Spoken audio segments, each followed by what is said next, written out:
Hi, everyone, and welcome to another episode of Read and Write with Natasha. We have with us today author Deema Alalami, whose mission is to turn every family into a reading family. She does so by recommending the best children's book on her Instagram pages and sharing literacy tips and tricks, in addition to conducting workshops on how to best nurture readers. She co-authored two best-selling children's books, and she also founded Al-Alami Book Club with over 750 members to encourage adults to read. More recently, she launched a master program titled From Mother to Author to support aspiring children's book authors in the hopes of transforming and enriching the Arabic children's literature in the region. Wow, Dima, thank you for joining me today. Thank You're you for very having busy. me, Natasha. I'm so excited to have you on the show, Dima. I've been following your work for a couple of years now, and I'm one of the 750 members in your book Oh, club. thank And you do actually amazing work on Instagram. I'm inspired, and so thank you very much. So I think my first question, Dima, is is this your bread and butter? Is this what you do full time, or do you have other gigs going on? And how do you manage to handle all of that in addition to sustain a living in the creative field? So, first, Natasha, thank you so much for having me. And I'm so honored that someone like you is part of my community. I absolutely love that. A fellow reader and writer. So, it really makes me so happy. The Al Alami Book Club, I just want to mention, it's co founded by my cousin and myself. So, Farah Al Alami and myself. And I'm so glad that you're part of it as well. So, the question is yes, the quick answer is yes, I do this full time. So I've been working in the field of education for the past 16 years. And just recently, I decided to leave my corporate job in the education field and focus 100% on my uh, Instagram account, let's say, and the things I do on it. So, as you mentioned, I focus on three main areas, and I think that simplifies things for me, which is there's a core function on my page, which is to recommend the best children's books in English or Arabic. And then there's another core pillar, which is the mother to author program, where I want to get as many, and I focus on mothers. A lot of people like it's unfair, like there are fathers, there are none mothers. Yes, but most of my community is actually mothers, but anyone's welcome to join.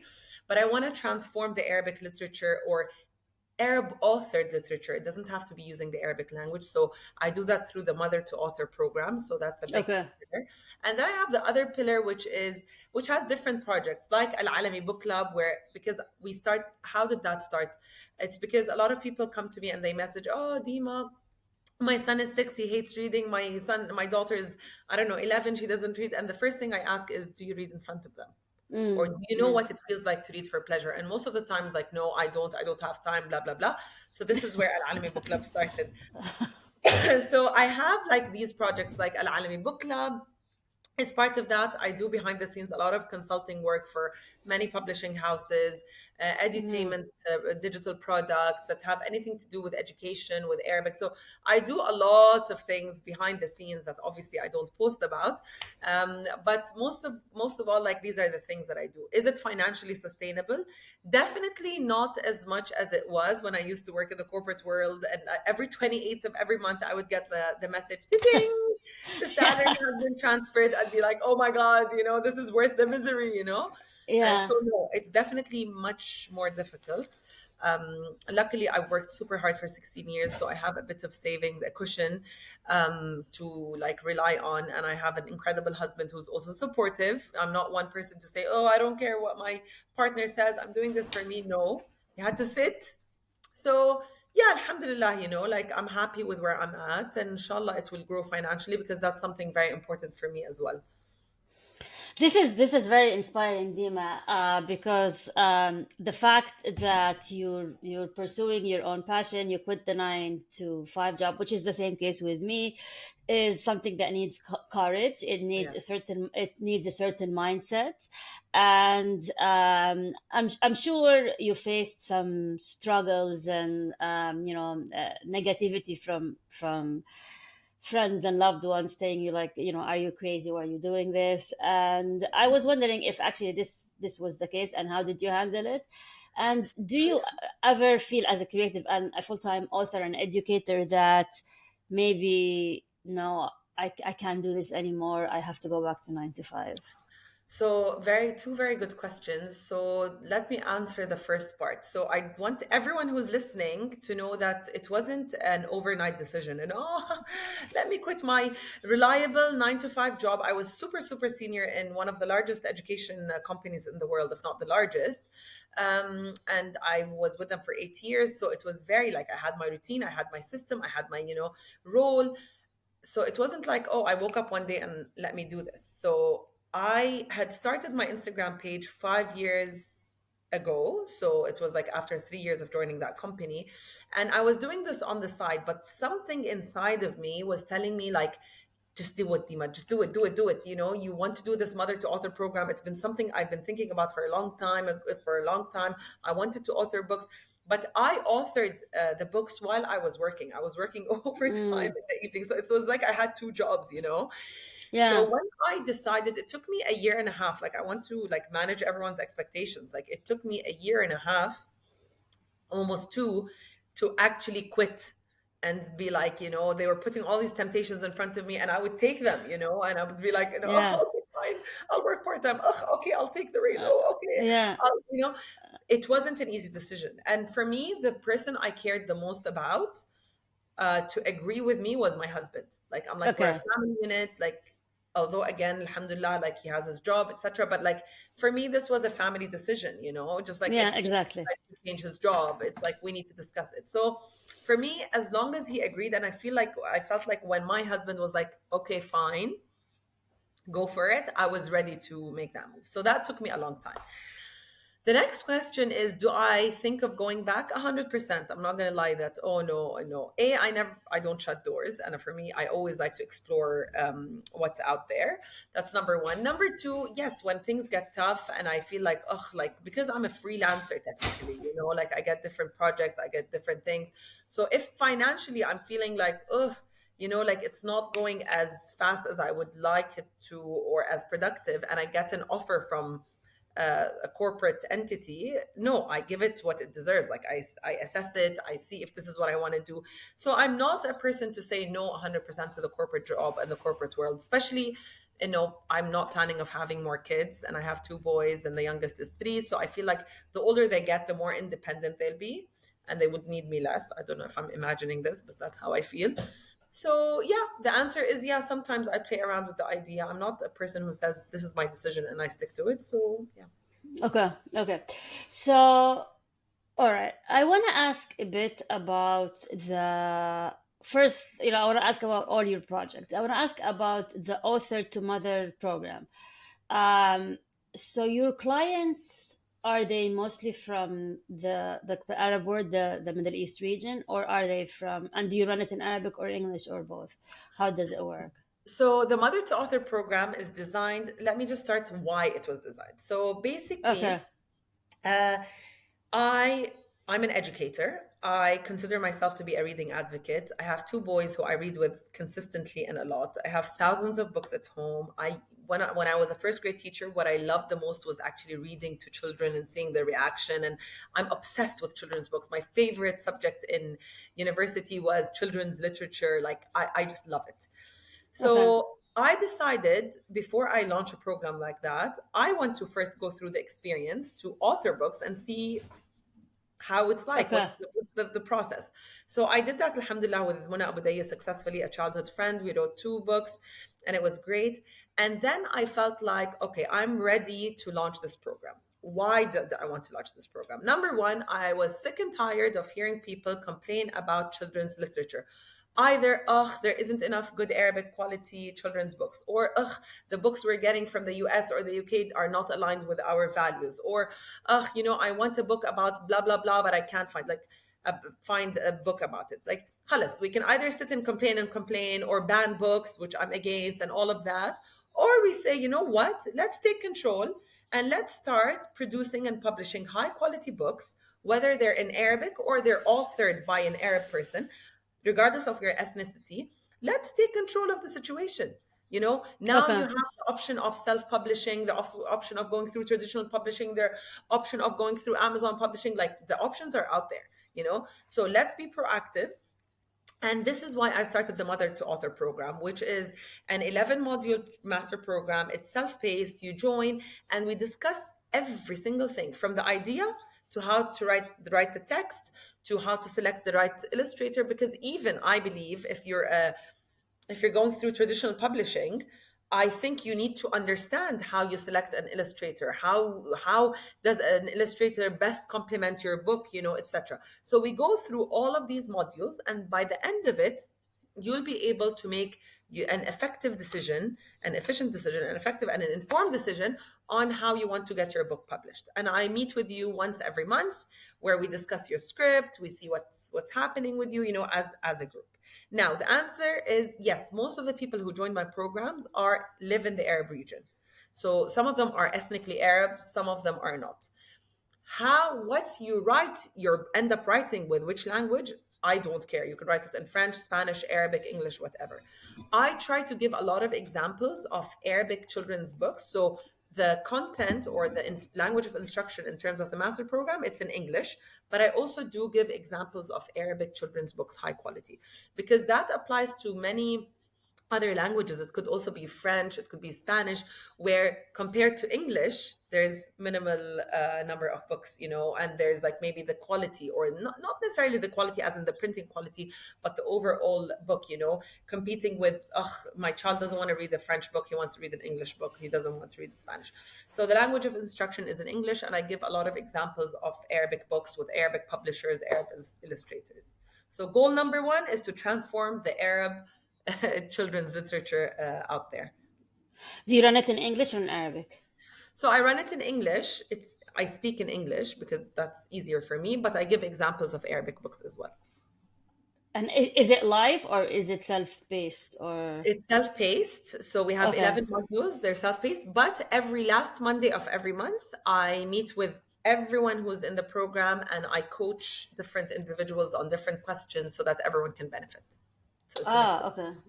It's great. So, do you have any success stories from the program? Yes. Yeah, I I would have love to amazing hear ones. it. Honestly, Yeah. like, I get like goosebumps when I think about it. So I have someone who had, so it's still new, and the publishing process takes you 2 years on average, like a Yeah. year and a half, 2 years. So it's not like you finish Yeah. the program and yalla, let me get published. Yeah. But I have someone who actually published their book, and it's a great book that's selling really, really well. I have many that have been accepted by traditional publishing houses, so they accepted their scripts, Oh, which is wow. also amazing. I have the nicest thing for me. I have like two or three members who joined. They were so inspired because there's a module all about networking and the importance of networking when you become a self-published author, and like your presence on social media and so on. So I have 3 to 5 who started their own, yani I'm so grateful for that, their own pages where they promote the Arabic language. They're sharing their authoring journey, and they're doing such an incredible job, like such an incredible job, that it was like an what's the word, like unplanned outcome of the program. One of Okay. them did a whole program on how to reconnect with children's literature with Arab actors. So she went to Syria. She's a producer. She created Oh, this wow. whole amazing, getting old actors, like well-known actors, to read Arabic children's books that are newly published. Another one is documenting her journey in having like 2 children who are like ultimate bookworms. Like, so amazing things are coming out of the program, and that is why I decided to actually digitize it, because I saw that it's successful. So I'm like, yalla, we're onto something. Oh, wow. So, okay. So, I want to talk a bit about the publishing journey. First, your publishing journey. So did you go the traditional route or the self-publishing? And Traditional. how traditional? So in Arabic, well, I know in the Arab world you don't need an agent. Do you need an agent? You don't need an agent, No. no. So you wrote the script and you pitched it directly to the publishing house, and they said yes. Well, five of them said no, and then one said yes. Okay, yeah. Of course, rejection is part of the journey. Yes. Who's your current publisher now? So the book هذا جسمي لا تلمسني and من بلد اسمه فلسطين was published by جبل عمان Publishing, who are based in Jordan. Yeah, Sinan Swiss is a friend of You know, mine. yes, Of course. great. Okay. Yeah, it's a great place. I spoke with a number of authors who published with the same publishing Yeah. house. All right. So, and the authors that that you mentioned their success stories, are they getting an agent or are they going through the No, self? because they're based in the Arab world. So I have a few. So I have some who are in the UK, some who are in the US, that they went. So I suggested other publishers because they were writing in English, right? So I've Okay. recommended they reach out to other publishing houses either through agents. Now, agent is not an issue, honestly. You can just go online and there's like, at least in the UK, there's a list of agents. You see what their focus is. You reach out, obviously, you agree, and so on. So, and some of them went straight to publishing houses because I usually like to support like boutique publishing houses as well. Like my mission is beyond this program. Like I have a dream of like connecting illustrators, especially women illustrators, with like boutique publishing houses, with aspiring Mm, authors, like that's my dream, and I feel like yani, I want to pat myself in the back, but like getting people connecting with each other, I feel like this is working. So I have some of them in the US. They didn't go through an agent. They went through small boutique publishing houses that I love. I love their content, and her script also was agreed. Inshallah, it will be published 2024. So yeah. that's cool. So, I'm gonna ask, for the sake of anyone who's listening or watching.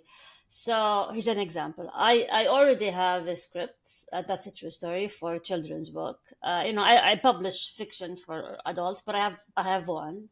It's written in English. It focuses on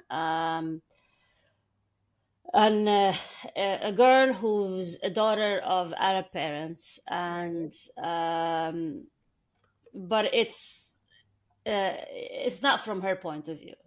So, anyways, so who would you tell me who would publish this book? It's in English, it's not in Arabic.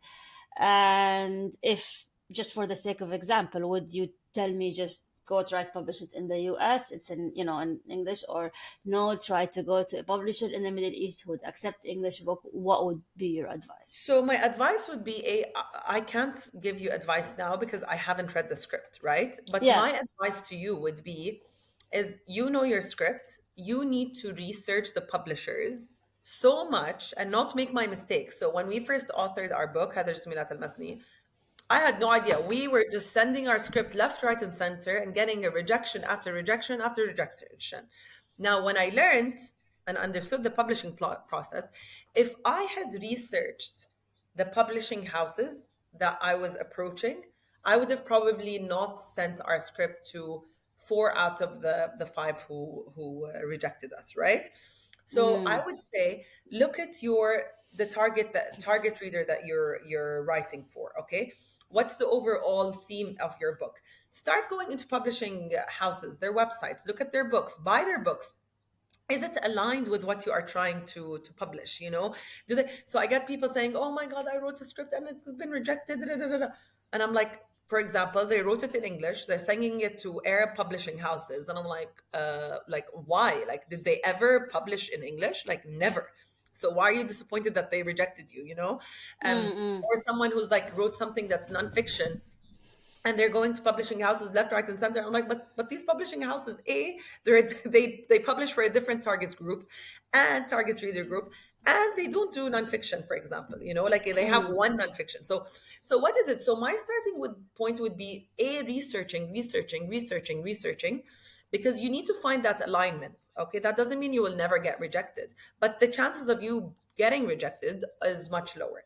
Number I two, I see. would really understand the expectations. So again, A lot of people end up sending the script before making their script almost 100% perfect. They don't send it to an editor, they don't get the language checked, they don't get the email perfectly written. Like all of these things need to be done, because eventually the publisher might end up editing your script, etc.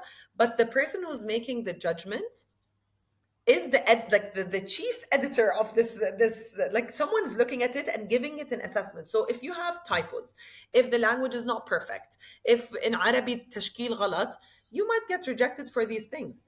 If the Mm. email of your body is not attractive, it doesn't show them that you understand their publishing house, it might get rejected, right? So research before you approach different publishing houses. And if you're publishing in English, the quick answer is definitely don't publish in the Arab world. You can self-publish, but like there aren't any Arab English publishing houses, Mm-hmm, mm-hmm.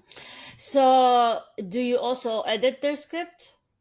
So that's a different service. So if you want me to go and look at your script and do a full script review and give you my feedback, that's an additional service that you need to book me. It's my consulting fee. You book me. It depends on the number of words. If you're going to send me images like the illustrations, or if you're going to send me the storyboard, like if each of it is different, but I can do that again based on my availability. And yeah, a lot of people do that. Interest. And yeah, wow, just fast. I think like you're probably among the first in the Middle East that offers this kind of service. Is Oh, that no true? way. Well, yay. Yeah, good And, for you. and honestly, Yeah, go ahead. it's just I feel like, because my heart breaks. Yani, I can't tell you how often I get messages from people. Hi, Deema, I wrote this book. I want to send it to you. And I have this message where it says, thank you so much for reaching out. No, you can send me your book, but I can't guarantee that I'll post about it. If it meets my community's expectations in terms of quality, content, I will, but otherwise I won't. So out of every 10 books that are sent to me every month, I probably recommend one, because people unfortunately Uh, go through the process of writing, illustrating, printing, publishing, and they missed out. It's just the quality is not up there. I'm sorry. The point is not to publish a book. It's so easy, to be honest. publish, It's so not easy true. to publish a low quality children's book. It's so easy. What's hard is to get a best-selling children's book, a book that's going to sell thousands of copies, at the price point that you have, that people are going to message you and say, "Oh my God, I read this book with my son, and oh my God, thank you so much for writing it." Like, there's nothing that's more rewarding than a message like that. So that's why Mother to Author came, because I want people, before they think, "Oh, wallah, yallah, I wrote a script and it's so good." And unfortunately, what people forget, writing a children's book or any script, you're emotionally attached to it, right? So you're gonna Mm, think, "Oh my God, it's the best thing that has been written ever," like, and you'd be like, no, it's amazing. I don't understand why مثلا it didn't sell well or whatever. And what people forget, and I say that in the program, is you, Natasha, let's say you write a children's book, and then who do you get to review it? Your husband, your sister, your mother, everyone who wants to see you succeed, right? Everyone who's like, "Oh, it's this is amazing, it's amazing." amazing. Yeah, they're gonna be nice. Yeah, yeah, they're They're gonna gonna be be nice. Yeah. nice, right? So, and I hate, well, hate is a big word, but I hate when I see people thinking short term. Like, I know the effort you put in writing and publishing a really good children's book, right? And it's a long process. It can be an easy process, but it's, if you want to do it right, it's long, and you need support, and you need coaching, and you need, because it's a long process to get a good, really good quality one. So if you're gonna do that, I want you to invest in making sure that it's not only going to be sold to your friend and friend's friends and aunt and neighbor, and like your typical Arab mentality. You have like 100 people, like, they know you, they're gonna buy your book, and you'll be like, "Yay!" And then you'll have the 300 whatever other copies that no one buys, which is Yeah, often the case, unfortunately. yeah, So make that yeah. investment. I don't know if there are other programs out there, but whatever. If there is, Google, like, find programs that will help you perfect your script, perfect how you select the publisher, perfect so that you can have a book that's going to sell in the thousands and not in the hundreds. Hmm. So, Dima, I want to ask you about your marketing efforts and your Instagram accounts. Okay, so like you do an amazing job promoting your work, and sorry, I need my glasses. It's You okay. have 27,000 followers on Instagram, okay? And I noticed something that you do really well, and I personally struggle with, is that you use both languages in Yes. one. هلا what I used to do is I was like, no, I'm gonna confuse the audience. I'm gonna start one in Arabic and one in English. So in your case, are you losing followers because, like, let's say someone who doesn't speak Arabic sees like this quote unquote foreign language, and then they just stop following you, and you might lose a potential client, for example? To be How do you honest, feel the about, quick yeah? answer is I don't know and I don't care. For me, I Okay, don't look at my community as like followers. For me, and if you look at my growth is very slow. I've had this okay, account for 7 years and I'm at 27K. I know people who had opened their accounts in COVID and like 3 months ago, they have hundreds of thousands of followers. But for me, my yeah, account is me. I am me. Like my account is a reflection of me, right? This is not a business account. This is Dima. And I'm a bilingual human being. I speak in Arabic, I speak in English, I mix both languages. I'm my grammar in Arabic isn't great, neither is it in English, like so أنا على طبيعتي. I'm very natural on Instagram. And what I love about my community, the 27,000 people following me, they're genuinely my community, my followers. I've built amazing friendships. They know about my struggle with my hair loss. They know about my miscarriages. They know about everything that I go through that I want to share, and they're there. okay. So for me, I can't tell you a lot about marketing because I don't think I'm good at it, to be honest. Um, and I feel like now, مثلا, the mother to author program, I worked on it for a year and like 3 months. I died. I launched it. I had so many people join and stuff, and then خلاص, I left it. Like I'm not good at marketing. So now I made a promise to my 27,000 community members. I'm like, guys, ladies, gents, whoever is there, listen, I'm holding myself accountable in front of you that I'm going to promote my program because I know it's going to have an impact. So that's why I'm like now trying to do that. So in terms So, of marketing, no, not the right person.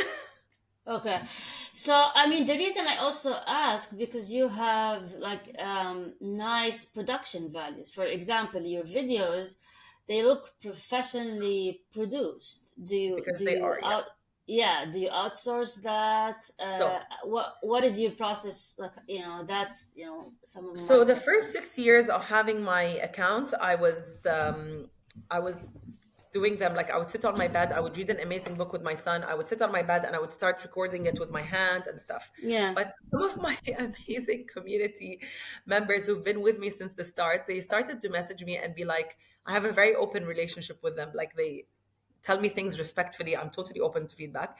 They're like, honestly, Dima, like la'atina, like you were nauseous looking at your screen, like the lighting is crap. You read the book and you're like moving up and down and like they're like, I think you need to like fix that. So I started getting a lot of feedback like that. Like, Dima, we love your content, but like honestly, the quality isn't great. And like I would video it horizontally, not vertically, and I don't know what, like it was a mess. So when I quit my full-time job, I decided to use some of the money that I had to invest in a company that was hard for me to find someone like that will only support me in videoing and editing. So I did not want to work with what do you call them, social media, I guess, what do you call them, social media agents. Influencers and No, like an agency. agency Okay. to say like, oh, Okay. speak about this. Oh, write about this book. Oh no, you have to recommend this book because it Ah, has a yeah, lot of yeah. PR. So I didn't want that. Anna, I just wanted someone to come, video, and Yeah, then Ali. put the video. And this is what I found. I found a great arrangement where they don't tell me what to post. They don't tell me which books to recommend, whatever. I just go, I do my book review recommendations, and then they edit them, and then I post them. But I Do do they miss come the to your old house? stuff. Sorry? Ah, do they come to your house, or do you go to I their go. studio? Oh, you go to I, their I think they studio. can come to my house, but my house honestly is just too messy and noisy. Okay. So I go to their stuff. Where are you based, by the way? Dubai. Dubai. Ah, okay. Yeah, that's a great city to be based as an entrepreneur and Yeah, and, yeah, that's true. yeah. Alhamdulillah, like I'm grateful. I do count it as a blessing. Yeah, it is. I was there in last year. It's amazing. I was there for work. So, okay, I want to ask you about your book club. Mm. Uh, do you monetize it, or do you find any ways of monetizing, or I wish uh, I was Reese Witherspoon, but no. so? Yeah, or what's her name, Jenna Bush.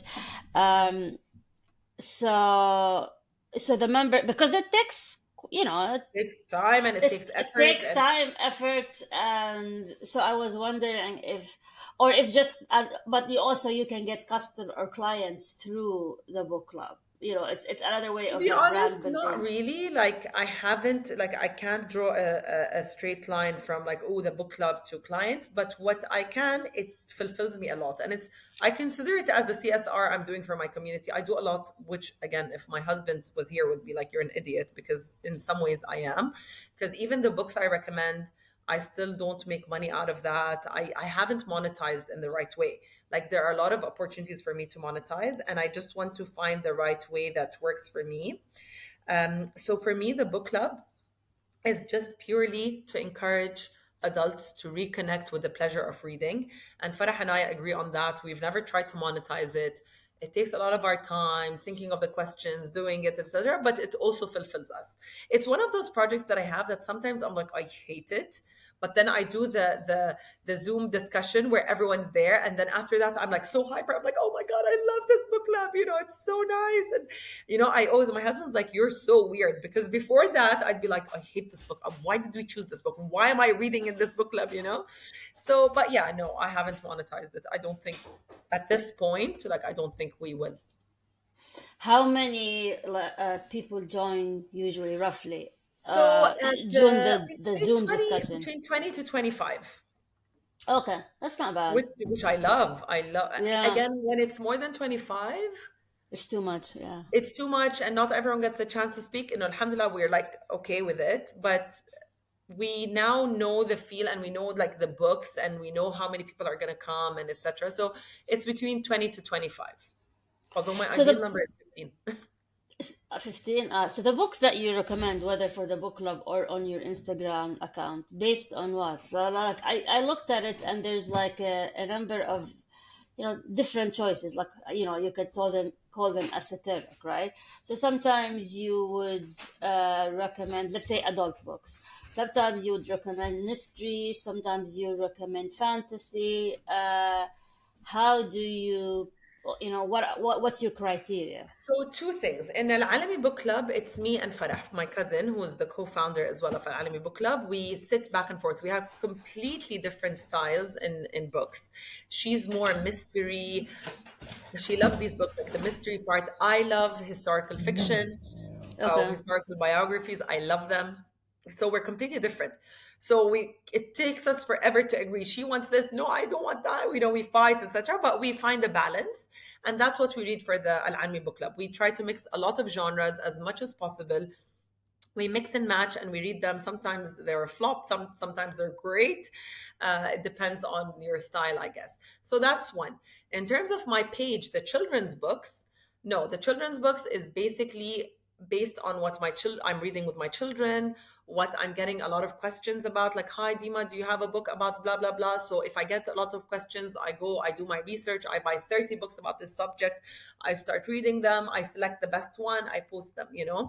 I do recommendations and so on.